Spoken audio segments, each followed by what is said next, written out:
തന്നോട് പറയേണ്ട ആവശ്യം എന്തായാലും എനിക്കില്ല. പിന്നെ ആർക്കടി അതിനുള്ള അവകാശം? ഞാനൊരു കാര്യം പറഞ്ഞേക്കാം.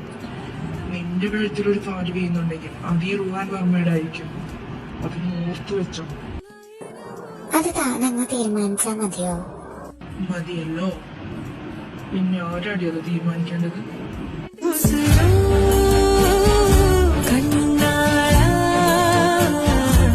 കണ്ണാ